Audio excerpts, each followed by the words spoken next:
What's going on, everyone? In this video, I'm going to be reviewing the ER2SE. So yeah, let's get started. So this is a cable it comes with. It's pretty light. It doesn't have any issues with the cable. It's really good. It doesn't have that many microphonics, so you don't have to worry about too much noise if you're not moving around too much. And then these are the ear tips. It's pretty simple. It's just like any other pair you'd see from this company. So yeah, that's the build quality. Not bad. For the price, it's really good. Now let's talk about the fit. So the fit is an absolute crime for these earphones. And this isn't really usable because if you do use these ear tips, it gives you a bad headache, like if you insert it. So it literally feels like you're in a vacuum sealed spot or something. So I do want to get something like the shirt tips and put them on here and use it, because I think that's way more comfortable and it shouldn't affect the sound too much. So yeah, the fit is not the best. It gets uncomfortable pretty quick. So yeah, that's the fit. And now let's talk about the sound. So let's start off with the bass. The bass is pretty good on these for the price. It goes low. It won't go extremely low like some other pairs, but it goes pretty low. So a song that has a lot of sub bass, it might not come across all the way on these. But for the price, it does an exceptional job. It beats out a lot of pairs I heard that are $200, like the Kato. Even probably better, maybe even better than the C Audio Yume. I don't know about that. But yeah, compared to a dynamic driver like the Final E5000 I heard, the Kato, this performs better than a lot of those pairs. And those pairs cost 2 or 3 times more. So that's kind of crazy.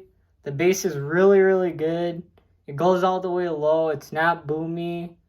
So the bass is really good. I just wish the lowest notes of the sub bass were textured a little better. But other than that, I don't really have any issues with the bass. It comes across pretty good. It doesn't get annoying, just the right amount. So yeah, no issues with the bass other than it not reaching the lowest notes of the sub bass.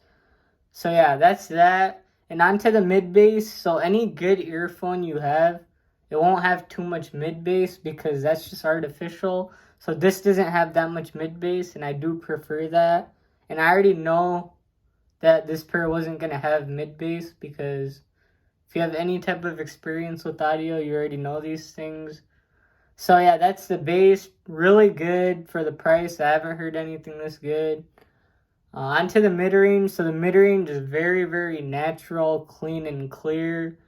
It doesn't have any sort of weird coloring to it that makes it sound off like a lot of pairs in the $200 price range do, like the Kato and whatnot, Final E5000, and a bunch of other pairs in the $200 price range. This was a nice, pleasant surprise. It's really, really good in the mid-range.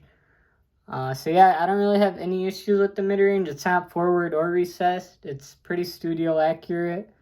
So yeah, the mid-range, exceptional. One thing though, the instrument separation on here isn't the greatest. So if you do listen to a lot of instruments and orchestra tracks, it's not going to be the best for that. But it still does a decent job for the price. Like, no complaints. It outperforms a lot of pairs that cost double it. So yeah, that's the mid-range. And now onto the treble. The treble is good, but I wish there was more air.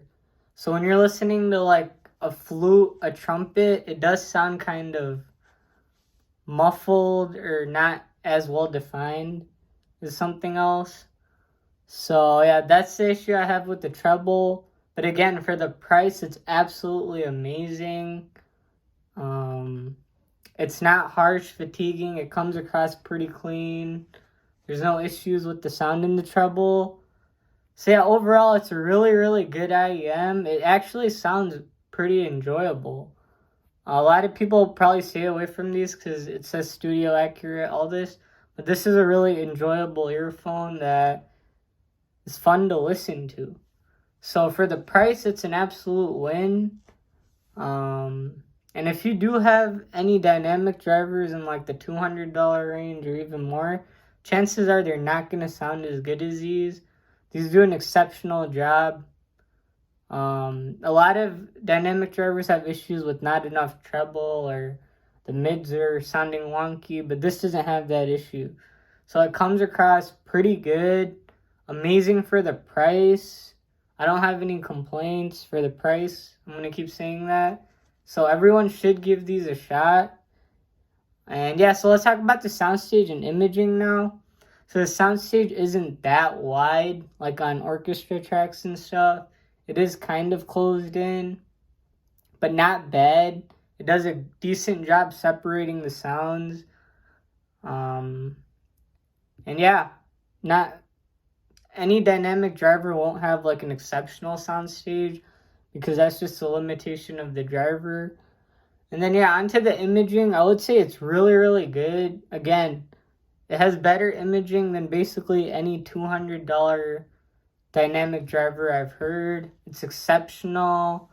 It doesn't really skip a beat. And I really, really do enjoy this. So this is definitely probably the best earphone I've heard. Under $100 or around there. It just performs really well. It's fun to listen to. And let's do some quick comparisons.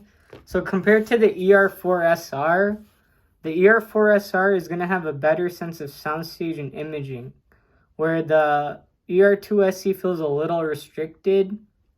The ER4SR is going to have more clarity. It's going to sound more realistic in the treble notes, which the ER2SE is slightly missing. But, I mean, this is a balanced armature, so you're going to get better clarity and whatnot.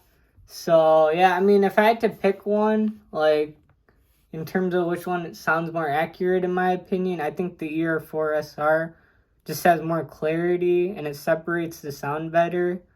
So, yeah, those are my thoughts. These do cost about double. I mean, I think the price of these went up now somehow. Maybe because I kept making a bunch of videos on it. But yeah, no, I actually think this is worth it. And this is worth it also. So now I have both. And honestly, I like them both. Because I don't have that many good dynamic driver earphones. But this, I'm definitely keeping because when I don't want to listen to a balanced armature set, I think I'm going to listen to these. Because it just sounds really natural and doesn't have too many issues with the sound. So yeah, that was my review of the ER2SE. If you had to pick one of these two, if you already have a lot of dynamic driver sets, I'd go with the ER4SR. It just has more clarity and it sounds slightly better. But if you have a bunch of balanced armature sets, then maybe get this.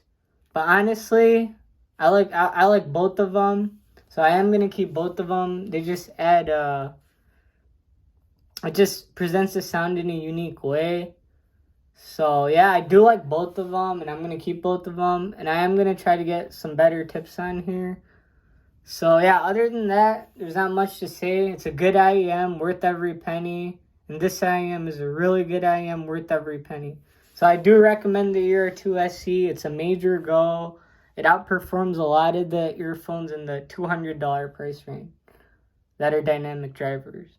So yeah, really, really good. No complaints for the price. And hope you guys enjoyed this video. Like, comment, and subscribe. And I'll see you guys in the next one.